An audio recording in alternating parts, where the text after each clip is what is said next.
everyone, and welcome to Network 13. Today we're going to be doing a teardown of a carbon monoxide alarm. This is a Kidde carbon monoxide alarm that I purchased at Home Depot. It was manufactured in April of 2010, and I believe I put it into service that year. It has recently gone into its end-of-life mode, which if we read on the back here, gives us a warning. It says 7 years from initial power-up. This unit will chirp every 30 seconds to indicate that it is time to replace the alarm. It says replace immediately. It will not detect carbon monoxide in this condition. So that's what's happening with this. If you put batteries in it, it goes into this mode. It's very annoying. So what we're going to do with this, since it's no longer able to detect carbon monoxide, and otherwise pretty useless at this point, we're going to tear it apart. We're going to see what's inside and see how it's built. And just from an initial look at this, it seems like this back plate is pressed into the main shell here. And I also notice it looks like there may be some tabs. There's one there for sure, and there's probably another one. There's another one here. So there are two tabs, and there's a tab under here also. So I think that's going to be our way in. I'm going to just try prying it first and see if that does anything. Let's see. We can get under this.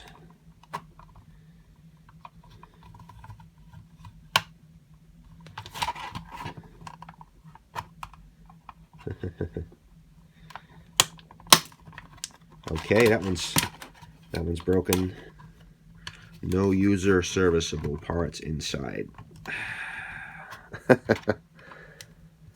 get this one. Oh, okay, that's two. Let me see if the third one will just... Whoa, okay. We're in. We are in. Very good. We have a circuit board. This is the, looks like the piezo LED. Let's see. There's some kind of a, that must be the sensor there. I would imagine that's the sensor. And on the back, it's getting close. There's some kind of a, oh, it's a PIC. Oh, good. Okay, a PIC. It's a microcontroller. Looks like 16F. Oh, I'll have to take the label off. I'll know for sure. There's also, there's another IC here, and it has some kind of a coating over it. Maybe some kind of wax or some kind of sealant. And then the rest of this, it just looks like your normal kind of surface mount resistors. Q2, that's probably just a FET, or Q1, Q3. This was the test, sorry about that, test push button here. And what does this say? That looks very much like a crystal or a resonator of some kind. Okay, I'm going to do some research on this PIC and pull that label off. I removed the sticky label from this microcontroller and I was able to identify what it is. It's a microchip PIC 16F883. Hopefully you can see that. And a little research online reveals that this is in a 28-lead SOIC package. It has 4K of flash, so 4K of memory in which to write your program.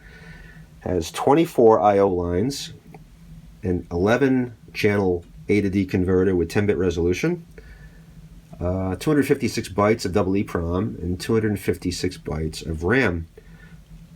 So this is a fairly sophisticated microcontroller. It's more sophisticated than the 10F and 12F series PICs that I've worked with in the past on other projects. So what I may be able to do is remove this very carefully from this PC board and mount it on to a breakout that will wire it out to a DIP footprint. And I should be able to reprogram this and use it in some other project or use it for other experiments. So let's hope I'm able to do that. And let's stay tuned for a future video featuring this PIC. Keep our fingers crossed.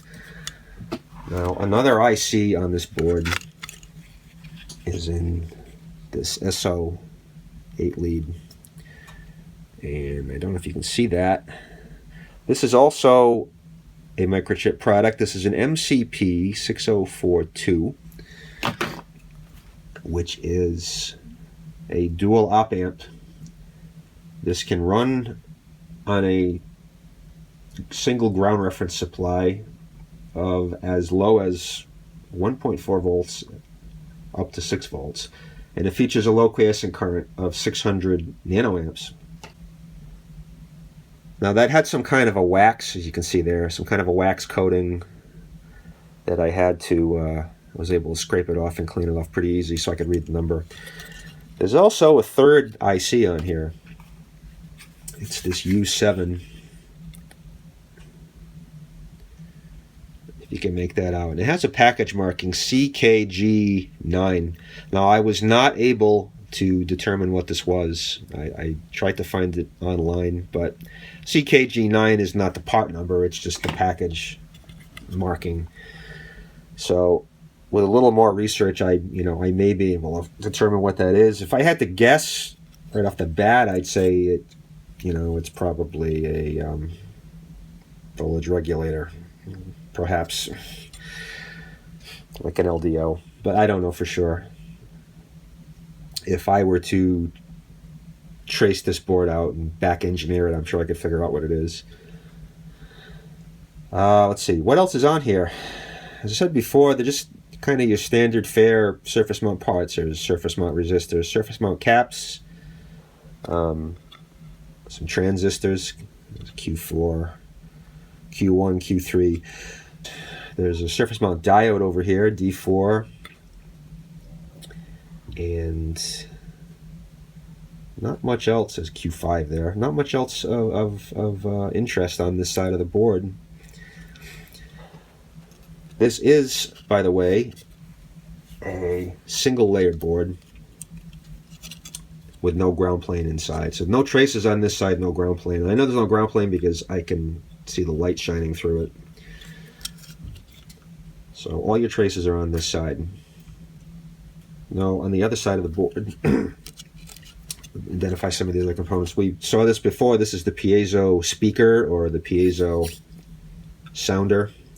This is the thing that would hopefully wake you up and tell you that your house is full of carbon monoxide and you should get out. There's a momentary push button switch here, and this was for testing or test or reset. That's what this button was for. A couple of LEDs. There's a green one for operate and a red one for alert. And I will almost certainly be recycling those because they have some nice long leads on them. There's a 10 mic 50 volt electrolytic cap here. And we saw this item before, this Y1. Y1 is a crystal or a resonator of some kind. And it appears to be going to the PIC. The PIC's right on the other side. And I would imagine that you'd want to have some kind of a precise clock running on the PIC. Because the PIC has many different kind of internal clocks and external clock options.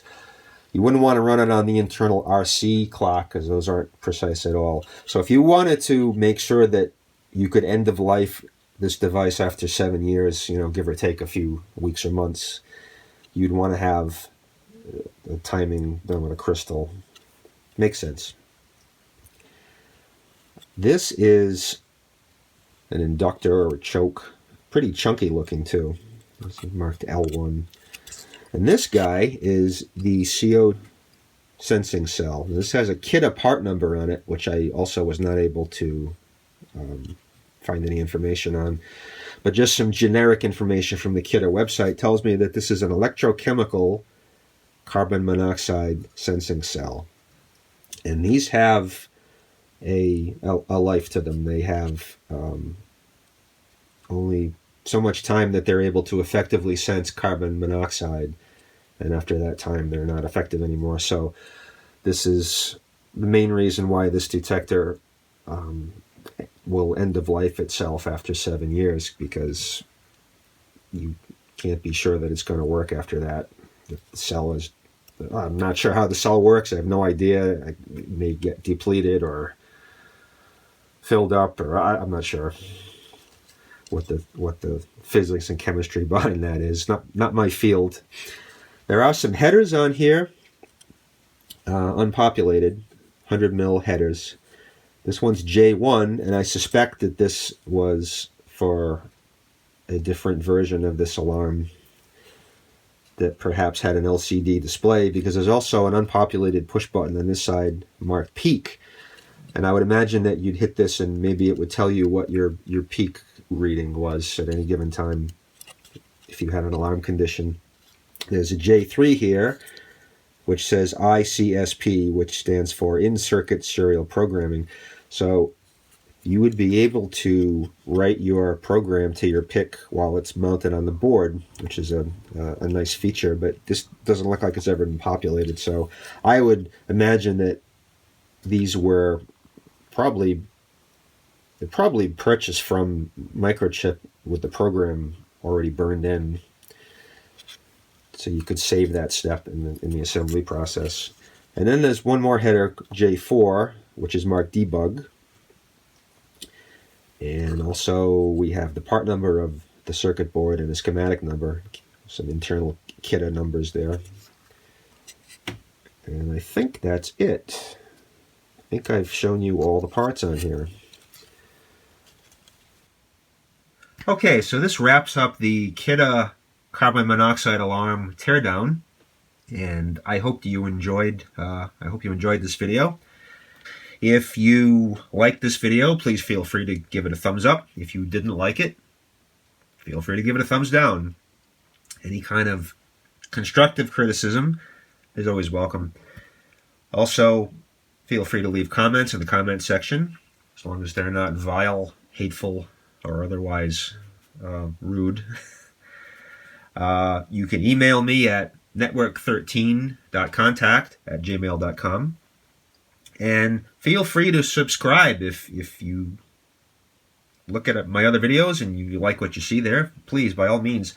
I believe I have 30 subscribers right now as of the shooting of this video today. And I want to say thank you to all my subscribers. I've been making these videos for about a year now, and it's really great that the encouragement and the kind comments that you leave, and it's really, really fun.